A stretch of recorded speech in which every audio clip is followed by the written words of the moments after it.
Hello all, welcome back to our channel నేత్ర vlogs in Telugu. ఇవాళ video ఏంటంటే ఇక్కడ చూస్తున్నారు కదా ఎగ్షెల్స్ అండి. వీటిని మనం గార్డెన్లో ఎలా యూజ్ చేసుకోవాలి కరెక్ట్గా, అంటే right way to use eggshells అనేది ఈ వీడియో అండి. సో మీరు దయచేసి వీడియో స్కిప్ చేయకుండా చివరి వరకు చూడండి. అండ్ మీలో ఎవరైనా మన ఛానల్లోకి ఫస్ట్ టైం వస్తే కనుక నేత్ర వ్లాగ్స్ ఇన్ తెలుగు యూట్యూబ్ ఛానల్ని సబ్స్క్రైబ్ చేసి పక్కనే ఉన్న బెల్ ఐకాన్ని క్లిక్ చేసి పెట్టుకుంటే నేను వీడియో పెట్టిన వెంటనే నోటిఫికేషన్ అయితే వస్తుందండి. సో దట్ మీరు వీడియో మిస్ అవ్వకుండా చూడొచ్చు. మనం ఈ ఎగ్షెల్స్ని డైరెక్ట్ కంపోస్ట్లో వేసుకోవచ్చండి. అలాగే డైరెక్ట్ కొంచెం నలిపేసి మొక్క మొదట్లో కూడా వేయొచ్చు. కానీ నలిపేసి వేసినా కూడా ఈ ఎగ్షెల్స్ సాయిల్లో కలిసిపోయి మన మొక్కలకి అందులో నుంచి పోషకాలు తీసుకోవడానికి చాలా టైం పడుతుందండి. సో అలా డైరెక్ట్ నలిపేసి అక్కడక్కడ వేయడం వల్ల అంత యూజ్ అయితే ఉండదు. అంటే వేసిన ఒక 4 నెలలకు 5 నెలలకు యూజ్ ఉంటుంది, ఇన్స్టెంట్గానైతే యూజ్ ఉండదు. ఇంకొకటి ఏంటంటే మనం డైరెక్ట్ వేయడం వల్ల ఎగ్షెల్స్లో తడి సొన కానీ ఉంటుంది కదా, అవి ఉండడం వల్ల ఫంగస్ అనేది అయితే వస్తుందండి. ఎండాకాలంలో ఎలాంటి ప్రాబ్లం అయితే ఉండదు, కానీ వర్షాకాలం ఇంకా శీతాకాలం వాతావరణంలో తేమ ఉన్నప్పుడు ఫంగస్ అనేది ఎక్కువగా అటాక్ అవుతూ ఉంటుందండి. అందుకని మనం డైరెక్ట్గా ఇవ్వకుండా ఎలా ఇవ్వాలో ఇప్పుడు ఈ వీడియోలో అయితే చూసేద్దాం. ఇప్పుడు వీటిని చేత్తో చిదిమేసుకోవాలండి. చిదిమేసి మిక్సీ పట్టి పౌడర్ అయితే చేసేసుకుందాము. అసలు ఈ గుడ్డు పెంకుల్లో కాల్షియం కార్బోనేట్ ఎక్కువ మోతాదులో ఉంటుందండి. ఇంకా తక్కువ మోతాదులో వచ్చేసి ఫాస్ఫరస్ అండ్ పొటాషియం అయితే ఉంటుంది.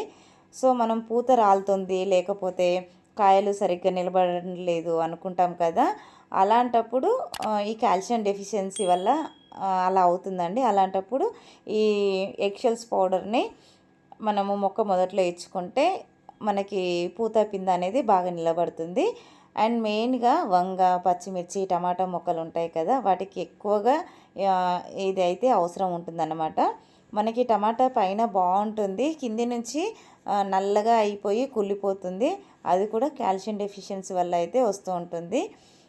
ఈ ఎగ్షెల్స్ పౌడర్ని చిన్న చిన్న మొక్కలు అంటే సీడ్లింగ్ ప్లాంట్స్కి ఇవ్వకపోవడం మంచిదండి. పూత స్టార్ట్ అయ్యి స్టేజ్లో ఉంటుంది కదా, అప్పుడు ఇవ్వండి. ఇప్పుడు దీన్ని మొత్తం కూడా ఇలా చిదిమేసి మిక్సీ పట్టేసి హీట్ అయితే చేసుకోవాలండి.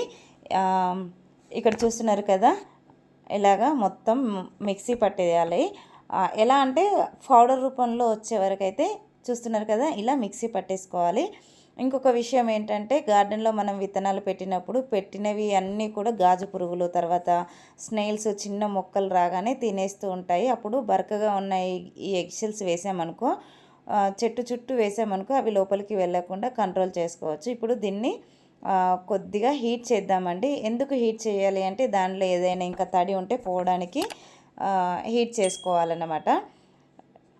ఇప్పుడు ఇది మొత్తము చల్లారిపోయిందండి. చల్లారిన తర్వాత మొక్కలకైతే ఇలా ఇచ్చేసుకోవడమే. మనము అన్ని రకాల మొక్కలకైతే ఇచ్చుకోవచ్చండి. ఇది పౌడర్ ఫామ్లో ఇవ్వడం వల్ల త్వరగా మట్టిలో కలిసి మొక్కలకి పోషకాలు అయితే అందుతాయండి. ఇక్కడ చూస్తున్నారు కదా, మనకి గులాబీలకైతే ఎంత బాగా చిగుర్లు వచ్చేసి మొగ్గలు ఎంత బాగా వచ్చాయో. ఈ ప్లాంట్లు అన్నీ కూడా ప్రూనింగ్ చేసుకున్నానండి. ప్రూనింగ్ చేసుకున్న వెంటనే ఇచ్చాను. తర్వాత ఇది ఒక 15 డేస్ తర్వాత మళ్ళీ ఇస్తున్నాను.